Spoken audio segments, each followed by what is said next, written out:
يا مساء الانوار، اهلا بيك عزيزي المشاهد في فيديو جديد. ولكن قبل ما نبدا ما تنساش تصلي على النبي اول حاجه، كمان ما تنساش اللايك والسبسكرايب علشان يوصل لك كل جديد. بيبدا الفيلم وبنشوف عصابه بتدخل بيت المحصل وبيقتل وبيغتصب واحد منهم بنت صغيره، ده كمان بيسرقوا المسدس بتاعه. وبعدها بيكون في منطقه هجم عليها ضبع وبيتصل جوشي ببارتيبان وبيطلب منه ان يجي ينقذهم منه، وبيكون ساعتها رايح يودي ابنه سيدهو للمدرسة وقت ما بيتصل بيه، ولكنه بيرجع تاني ومعاه ابنه. في الوقت ده بيكون الضبع دخل المدرسة وحصروه هناك، ودخلوا كمان قبلها كل الطلاب فصولهم وقفلوا عليهم. وبيحاول بارتيبان بمساعدة جوشي ان هم يخدروه، ولكن للأسف البندقية مش بتشتغل، فبيحدف ابنه سيدهو الرمح بتاعه ليهم من العربية، وبالفعل بيقدروا ان هم يخدروا الضبع من غير ما يموتوه وبينقذوه. ولما بيسأل مسؤول الغابة عن مين ده اصلا، ساعتها بيعرف انه بارتيبان منقذ حيوانات وعنده كافيه قريب. في الوقت ده بتكون العصابة بتحاول تهرب، ولكن بيجي لهم تليفون ان هم تمت خيانتهم وتسربت صورهم للشرطة، وان الشرطة كمان بتدور عليهم في كل مكان دلوقتي علشان يمسكوهم، وانهم دلوقتي لازم يلاقوا مكان يستخبوا فيه. وبيكون بارتيبان راجع لبيته بعد ما خلص في الكافيه، وبيكون كمان غير قميصه اللي اتبهدل دم، وساعتها بيبرر ده لمراته انه وقع عليه شوكولاتة، ولكن هي بتكون عرفت الحقيقة اصلا من التلفزيون والصحافة، ولكن بعد كده بتسامحوا. وبيروحوا بعد كده يجيبوا ولادهم من المدرسة وبيحتفلوا بذكرى جوازهم كلهم. وبعد كده بيقرر بارتيبان ان هم يتبنوا الضبع ده وبيسموه سوبراماني. وفي الوقت ده بتكون العصابة بتشتري لبس مختلف، وبيبدأوا ان هم يبصوا على المحلات علشان يسرقوا الفلوس، وبكده يقدروا يستخبوا. وبيقرروا ان هم يستنوا بالليل وبعد كده يبدأوا السرقة. وبالفعل بيبدأوا بالليل ان هم يضربوا ويسرقوا الناس اللي ماشية على الطريق، وبيكون كمان في منهم عربية وبيقتلوا صاحبها وبيرموها من فوق التل. في الوقت ده بيكون بارتيبان بيحكي لاولاده قصة عن قاتل متسلسل بيقتل الناس الابرياء، وان البطل ضابط شرطة ما بيكونش قدامه غير مجرد حلول معينة، زي مثلا انه يهرب علشان يطلب المساعدة. فالمجرم في الوقت ده هيقتل عدد اكبر، يا اما انه يقتل القاتل وبكده يبقى هو كمان قاتل. وساعتها بيطلب من سيدهو انه يتخيل نفسه ويلاقي حل. وتاني يوم الصبح بيكون سيدهو الحل اللي وصل ليه هو انه يقتله، ولكن مش هيتسجن، ده هيدخل الاصلاحيه. وبيكون كمان عارف المعلومه دي من جوجل. وبعد كده بقى بتطلب الام من بارتيبان انه يبطل يحكي لسيدهو قصص تخيل نفسك دي، لانه بيفضل يفكر وبيبحث عنها، وده باين من سجل بحثه. وبعدها بيروح لجوشي اللي بيكون ماسك في القسم مجموعه اصطادت بومه نادره جدا، وبيقول له كمان بارتيبان انها محتاجه تتعرض على الدكتور البيطري. ولكن بيرد عليه جوشي وبيقول له انه للاسف مات امبارح في حادثه عربيه، وانه كمان وقع من فوق التل. ولكن بعد كده بتجيله مكالمة وبيعرف انها كانت حادثة قتل،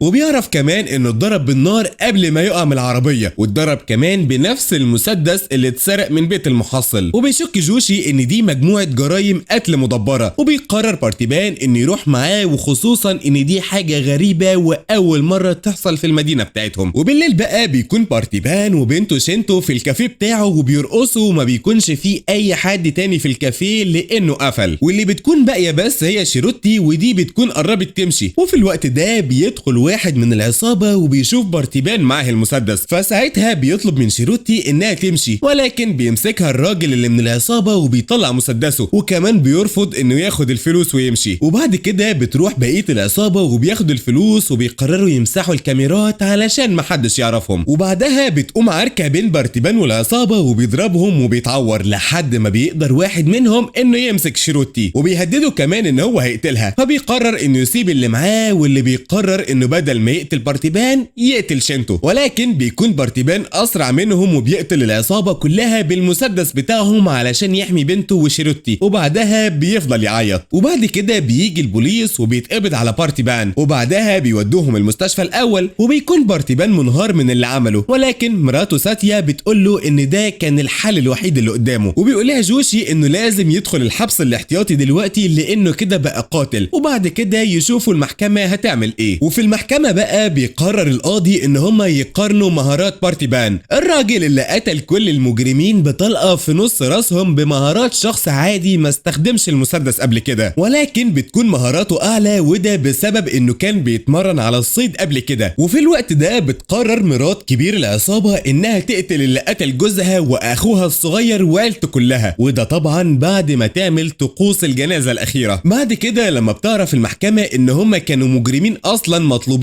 وبشهادة الناس كمان انه شخص كويس وانه عمل كده دفاعا عن الموظفة اللي عنده وبنته، بيكون قرار المحكمة تبرئته والطلب من الحكومة اعطائه وسام الشجاعة. ولكن في واحدة بتحذر ساتيا وبتقول لها ان اللي اتقتلوا دول ما كانوش مجرمين عاديين، وان كمان اكيد اهلهم مش هيسكتوا. وبعد كده بيوصل الخبر لديزوزا في السجن، وبيكون بارتيبان مش قادر كمان انه يمارس حياته بشكل طبيعي وعادي كده، ولكنه بيحاول ده، ولكن بيكون الخوف وصل له انه يحبس نفسه وعيلته في البيت، ولكن بيتشجع وبيقرر انه يرجع لحياته من تاني وبيخرج مع عيلته. في الوقت ده بتوصل معلومات لجوشي ان عيلة بارتيبان في خطر، وانه كمان ما ينفعش يخرج من غير حراسة، وان المفتش خبى عليهم المعلومات دي. وبيتصل بعد كده ببارتيبان وبيعرف انه في السوق، وبيطلب منه انه يروح عربيته فورا، وبيقول له على المعلومات اللي وصلت لهم. وفعلا بيهاجموا في الوقت ده مجموعة من البلطجية، وبيبدأ ان هو يضربهم وبيضربوه. في الوقت ده بيحاول واحد من العصابة انه يمسك ساتيا، ولكن بارتيبان بيقدر انه ينقذها وبيضربهم. ده كمان بيرفض انه يسمع كلامها عن انه يسيبهم، لان لو سابهم هيقتلوهم، وبيضربهم كلهم. ولكن للاسف في واحد بيهرب، وبيروح بعدها بارتيبان وبيكون مصر انه يقابل المفتش، وبيطلب منه كمان انه يكتب شكوى ويمشي وهم هيبصوا فيها، ولكن هو بيكون خايف جدا ومنهار. وساعتها بيضرب الضابط وبيخلصوه من تحت ايده قبل ما بيموته، وبيكون كمان عايز ان في ضابط يكون بيحميه هو وعيلته تحت البيت عنده. وسبب ضربه للضابط ده انه رفض ده، وانه شايف ان هم يستنوا اوامر الحكومة بكده. وبعدها بيطلب من جوشي انه يضربه، وبكده يكون حصل اعتداء عليه، وساعتها المفتش هيرضى انه يعين له ضابط، وفعلا بيتعين. وبعدها بيقرر بارتيبان انه يروح ويشغل الكافيه بتاعه من تاني. ولما بتبدا اعمال الصيانه علشان يفتحوا الكافيه، بيكون واحد بيصوره وبيهرب، وبعد كده بيبعت الصور لواحد اللي بيوريها لحد تاني في العصابه، وبتكون معاه كمان صوره لبارتيبان ولكن بتكون قديمه. ولما بيوروها لزعيمهم بيقول لهم انه ده لو بارتيبان يبقى 4 رجاله كفايه جدا،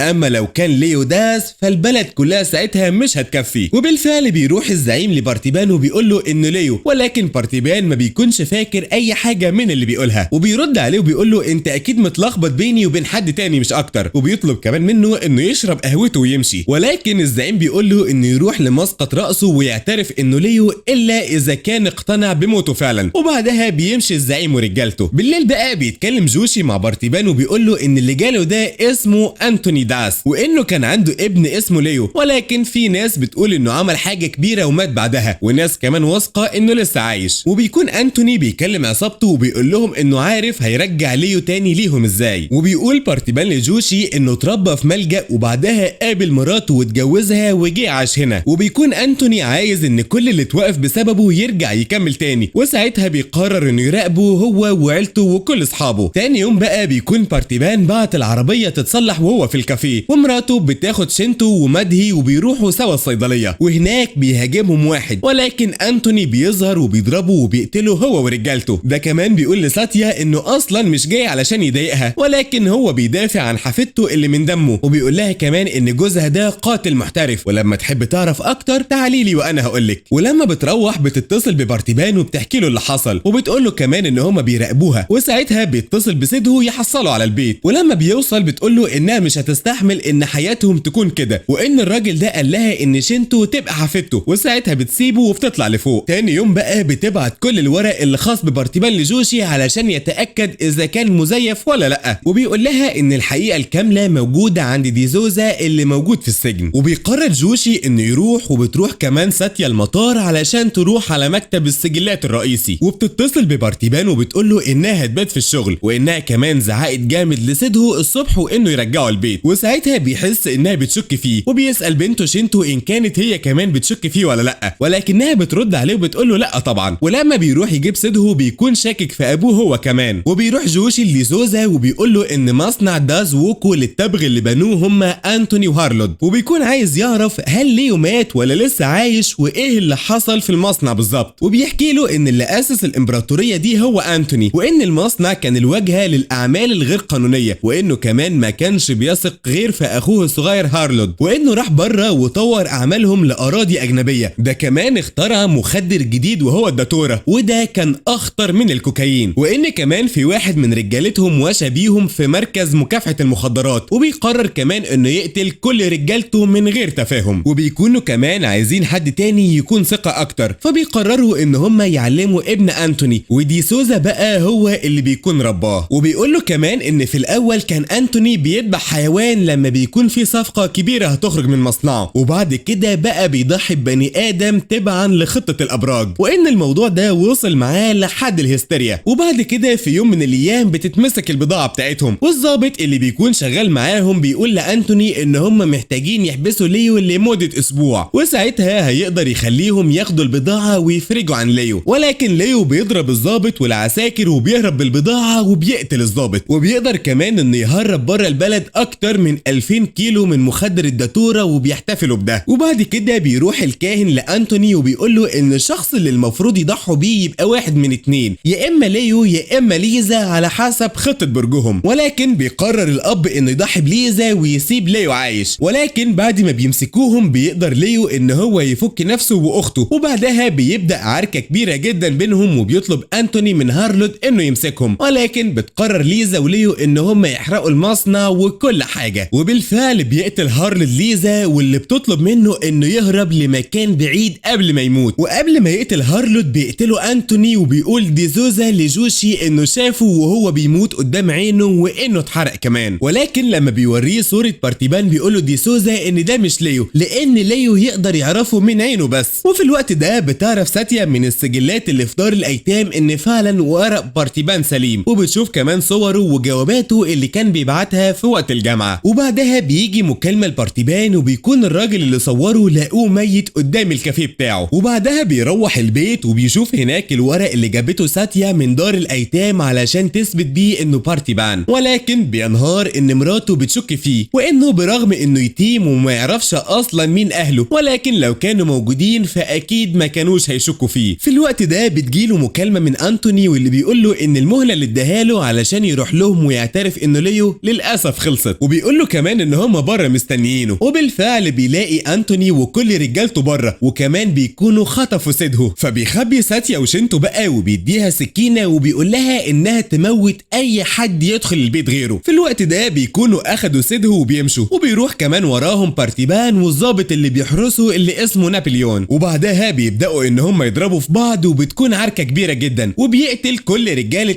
انتوني، وبيبدا هو وانتوني يضربوا في بعض. وبيسالوا بقى وبيقول له هو فين سيدهو، وما بيكونش كمان في عربياتهم، وبيفضلوا يضربوا في بعض. وبيقتل بارتيبان انتوني، والباقي من رجاله انتوني بيبلغ هارلود باللي حصل. وبعدها بياخدوا سيدهو ليه في الوقت ده، وبيطلب جوشي من بارتيبان انه يمشي، وان هم اللي هيدوروا على سيدهو، ولكن لازم يسيب البلد قبل ما يرجعوا يدوروا عليه من تاني. وبالفعل بيتصل هارلود ببارتيبان وبيطلب منه انه يسلمه جثه اخوه الكبير مقابل ابنه، وهو كده كده على فكره هيلاقيه. وبالفعل بيروح له وبيسلمه الجثه، وبيحاول كمان انه يثبت له بالورق انه مش ليو، ولكن هو ما بيصدقوش. في الوقت ده بيتصل هارلود برجالته اللي بيكونوا قدام بيت بارتيبان علشان يخطفوا بنته ومراته ويذبحوهم، ولكن بيكون بارتيبان وجوشي عاملين لهم كمين وبيموتوهم. واللي بيتبقى منهم قبل ما بيمسك مراته وبنته بيتصل بيه هارلود وبيطلب من بارتيبان انه يعترف انه ليو مقابل ان هو يسيبهم. وفي الوقت ده بيدخل عليهم سوبراماني لما بيناديله بالتليفون بارتيبان وبيقتل الباقي. وفي الوقت ده بتبدا عركه بين بارتيبان ورجاله هارلود، وبالفعل بيقدر انه يموت جزء كبير جدا من الرجاله. وبعدها بيبدا يتعارك هو وهارلود وبيضربوا بعض جامد جدا، وبيقول له هارلود قبل ما يقتله انه اصلا مش ليو، وانه كمان اقتنع دلوقتي ويسيبه يعيش ويمشي. ولكن بارتيبان بيبص لعمه كده وبيقول له ان هو ليو، وبعدها بيقتله. وبعدها بيروح ينقذ ابنه وبيقنع الكل بان ليو خلاص مات، وبيكون اعترف لابوه قبل ما يقتله ان هو ليو. وبعدها بيولع في المصنع كله وبيمشي هو وابنه، وبعد كده بيرجعوا يعيشوا كعيله طبيعيه طبيعية من تاني. وبكده نكون خلصنا الفيديو بتاع النهاردة. يا مساء الأنوار، أهلا بيك عزيزي المشاهد في فيديو جديد. ولكن قبل ما نبدأ ما تنساش تصلي على النبي أول حاجة، وكمان ما تنساش اللايك والسبسكرايب علشان يوصل لك كل جديد. بيبدأ الفيلم في قرية ريفية وبنشوف مجموعة من الأطفال بيلعبوا قدام البحر، ومرة واحدة بيظهر لهم في المية شخص مصاب وعايم على وش المية، فبياخدوه علشان يعالجوه. وبتمر عليه أيام في القرية، وفي يوم من الأيام بنلاقي مجموعة مسلحة بتهجم على القرية وبتقتل كمان أي حد بيقابلوه، سواء رجال أو نساء أو حتى الشيوخ والأطفال، كله بيتقتل. ومرة واحدة بيظهر الشخص اللي أهل القرية عالجوه قبل كده، وبيبدأ كمان يهجم على المجموعة المسلحة وبيقتلهم كلهم. من ناحية تانية بننتقل لمحطة المترو، وبنلاقي مجموعة من البنات راكبين في المترو، وواحدة منهم بيكون معاها لابتوب وبتتكلم مع شخص وبتنادي عليه بالرئيس. ولما بنشوفه بيكون هو نفس الشخص اللي كان في القرية وأنقذهم من العصابة المسلحة. وبيدخل للمترو وبيكون حاطط شاش على وشه لدرجة إنه بيكون شبه كبار السن. ولما المترو بيتحرك وبيدخل جوه نفق كده، بنلاقي البنت اللي معاها اللابتوب بتوقف المترو عن طريق اختراق نظام المترو. وبتظهر كمان مجموعة من البنات وبيكون معاهم أسلحة، وبنعرف إن هم خطفوا المترو بالركاب. وبعدها بنلاقي في راكب في المترو بيقدر يسيطر على واحدة من البنات المسلحين، وكمان بياخد سلاحها. ده كمان بيهدد زمايلها إنه هيقتلها لو قربوا منه. وكمان بقى بيطمن باقي الركاب وبيقول لهم إنه ظابط. في الوقت ده الرئيس بيتحرك في اتجاه الظابط ده، وكمان بيقدر ياخد منه المسدس اللي معاه وبيربطه في عمود المترو. ده كمان بيسأله عن سن والدته، فالظابط بيجاوبه وبيقول له عندها 55 سنة. فبينادي الرئيس على الستات اللي في المترو وسنهم 55 سنة، وبنلاقي بقى كذا واحدة بترفع ايديها، والرئيس بيختار واحدة لابسة طرحة وبيقرب منها المسدس وبيقتلها. من ناحية تانية بقى بنلاقي الرئيس بيطلب حد من الشرطة علشان يتفاوض معاه، وبالفعل بيعينوا المحققة نرمادة علشان تتفاوض مع الرئيس. وبنلاقي الرئيس بيطلب منها تخلي وزير الزراعة يكلمه في خلال 5 دقايق والا هيقتل الرهينة. وبالفعل بتضطر نرمادة انها تطلب وزير الزراعة وتستدعيه علشان يكلمه في التليفون. وساعتها بالفعل الرئيس بيسأل الوزير بتاع الزراعة سؤال محدد كده، وبيقول له رقم 28110، وبيكون كمان الرقم ده هو السؤال. وطبعا وزير الزراعة ما بيكونش فاهم اي حاجة خالص من اللي بتحصل، ولكن الرئيس بيقول له ان الرقم ده هو عدد المزارعين اللي انتحروا السنة اللي فاتت، وهو وزير وما قدرش يحميهم. ده كمان بنلاقي الرئيس بيطلب منهم مبلغ كبير جدا حوالي 400 مليون، وعايزه كمان يتحول له لحسابه الشخصي. وبعدها بنعرف ان في فتاة من الرهاين اسمها عالية، ودي بقى بنت واحد مهم جدا اسمه كالي، وده يبقى الصديق لوزير الزراعة، وهو المفروض اللي هيدفع المبلغ اللي الرئيس طلبه علشان يسيب الرهاين. ومن ناحية تانية بنلاقي عالية بنت كالي بتتهم الرئيس انه نصاب واستغلالي، وبنلاقي الرئيس بيرد عليها وبيقول لها ان في بنت من الفتيات المسلحين اللي معاه والدها انتحر بسبب انه ما قدرش يدفع قرض كان واخده من البنك ب40,000 روبيا، وهو على فكرة نفس البنك اللي هيوافق يسلف والدها قرض قيمته 400 مليون روبيا. وبعد دقايق بيعرف الرئيس ان المبلغ خلاص اتحول لحسابه، وبنعرف بعدها ان الست اللي قتلها هي تبعه اصلا، وكان بيعمل تمثيلية انها ماتت علشان يتصدق. وبالفعل بعدها بيتحرك الرئيس بالمترو، وبنشوف نرمادة بتستعد هي وقوة من الشرطة علشان يقابلوا العصابة المسلحة في المحطة اللي المترو هيقف فيها. ونرمادة بتقول للرئيس انها عملت اللي هو عايزه، وكمان حولت له الفلوس وهتستناه بقى علشان تقبض عليه في المكان اللي هو هيقف فيه. والرئيس بقى بيقول لها ان هو كمان هيقابلها وممكن كمان يغني لها اغنية لو هي عايزة. وبننتقل لاخر محطة في المترو، ونرمادة وقوات الشرطة بتبقى مستنية الرئيس والبنات اللي معاه علشان يقبضوا عليهم. واول ما باب المترو بيتفتح بنلاقي كل الركاب بتنزل منه، ومرة واحدة بيحصل ضرب نار من جوه المترو، وبيحصل كمان حالة فوضى وكل الركاب بيهربوا من المحطة بأسرع ما يمكن. وبعدها بتدخل نرمادة هي وقوات الشرطة للمترو، وبيعرفوا كمان ان هم اتخدعوا وان اللي كان بيضرب عليهم اصلا هو انسان آلي بيتم التحكم فيه عن بعد. ونرمادة بتطلب من خبراء التكنولوجيا ان هم يوقفوا التحويل البنكي اللي حصل، ولكن الموضوع بيكون صعب لان التحويل البنكي ل 400 مليون تم تحويله ل 700